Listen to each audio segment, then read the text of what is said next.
प्रकार से बात क्लियर नहीं कर दी है। आपने उन लोगों के लिए मुश्किल आसान कर दी है जो एक ही तिथि में अपने व्यापार स्थल पर भी पूजा करते हैं दोपहर या फिर शाम को, और उसके बाद अपने घर पर आकर पूजा करते हैं। आपने उनके लिए थोड़ी सी बेहतरी कर दी है। 1 तारीख को कह रहे हैं कि आप अपने व्यापार स्थल पर पूजा दोपहर तक कर सकते हैं, यही आपका कहना था। और इस वक्त हमारे साथ स्वामी अवधेश पुरी जी भी जुड़े हुए हैं, उनको मैं चर्चा में शामिल करना चाहूंगी। स्वामी जी, अब अक्सर ऐसा देखा जाता है कि 2 तिथियों पर हर त्योहार पड़ने लगा है, ये क्यों हो रहा है? और इससे जो आम जनता है, जो लोग पूजा पाठ करना चाहते हैं, वो हर बार इस कंफ्यूजन की स्थिति में रहते हैं, किस दिन कौन सा त्योहार मनाएं। अब हर त्योहार में लगभग ये हो गया है।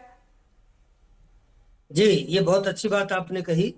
और सनातन धर्म और संस्कृति के लिए इस विषय पर हमारे विद्वानों का एक मत होना बहुत जरूरी है, बहुत आवश्यक है।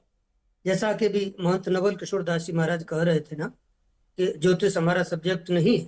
माना कि हमारा भी सब्जेक्ट ज्योतिष नहीं है, हम उसमें बहुत बड़े विद्वान अपने को नहीं मानते। लेकिन एक बात तय है कि जब तक हमारे विद्वान आपस में एक मत नहीं होंगे, वो सारा का सारा कैलकुलेशन का खेल है। कैलकुलेशन का किसी का मेथड अलग है, दूसरे का अलग है, इसलिए ऐसा होता है। लेकिन अब जैसे महाराज जी ने कहा कि दिल्ली के लोगों ने, दिल्ली के विद्वानों ने 1 तारीख डिसाइड कर ली है, स्वागत है, कर ली है। लेकिन ये कितना बड़ा देश है, इसमें कितने शहर हैं, कितने प्रांत हैं। तो मुझे ऐसा लगता है कि अलग अलग लोग, हमारे यहाँ महाकाल में 31 तारीख निश्चित कर ली, तो अलग अलग लोगों ने अलग अलग तारीख निश्चित कर ली, तो भी 2 मत हम रहे। और जब हम स्वयं आपस में 2 मत हैं, तो निश्चित रूप से हम आम जनता के लिए एक कंफ्यूजन पैदा कर रहे हैं, एक भ्रम की स्थिति निर्मित कर रहे हैं।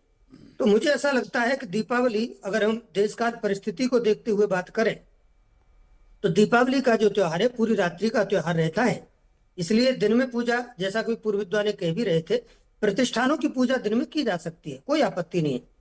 लेकिन पूरी रात्रि दीपावली का त्योहार मनाया जाता है, तो पूरी रात्रि तो दीपावली 31 को ही है, उसमें कोई संदेह नहीं है। 31 को हम पूरी रात्रि दीपावली प्रेम से मना सकते हैं, मनानी चाहिए। और विद्वानों के जहां तक बेमत की बात है, अलग अलग मतों की बात है, तो उसके लिए तो ये बहुत बड़ा सब्जेक्ट है। हम सबको एकजुट होना पड़ेगा, पूरे देश के विद्वान एक जगह बैठे जो जिस विषय के माहिर हैं, और फिर वो तय करें कि कौन सा विषय ज्यादा उचित है। और नवल किशोर जी 1 नवंबर की दिवाली मना रहे हैं। नहीं, मैंने तो कहा है कि यहाँ के विद्वानों ने निर्णय किया, उस आधार पे कह रहा हूँ, ये मेरा निर्णय नहीं है। यहाँ के विद्वानों ने निर्णय करके बताया उसको, उसके आधार पे मैं तो कह रहा हूँ।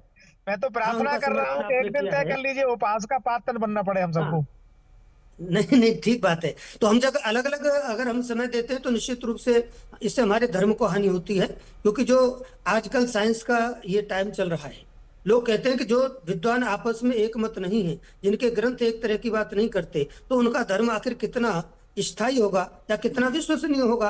तो जब धर्म की वैज्ञानिकता पर, धर्म की विश्वसनीयता पर प्रश्न उठने लगे, तो ऐसी स्थिति में हम लोगों को एक मत होना चाहिए। हालांकि मैं जानता हूं कि मुंडे मुंडे मत भिन्ना, अलग अलग लोगों के अलग अलग विचार रहेंगे, विद्वान भी कभी आपस में एक मत हो जाएं, ये बहुत आसान विषय नहीं है। लेकिन इस विषय का समाधान एक मत होना चाहिए सभी विद्वानों को, सभी ज्योतिषाचार्यों को। और इस पर दिवाली भी अछूता नहीं है, इसमें भी एक ही दिन, एक ही तिथि को दिवाली मनानी चाहिए। ये नहीं कि देश के अलग अलग हिस्सों में और अलग अलग लोगों के मुताबिक दिवाली 2 दिन मनाई जाए।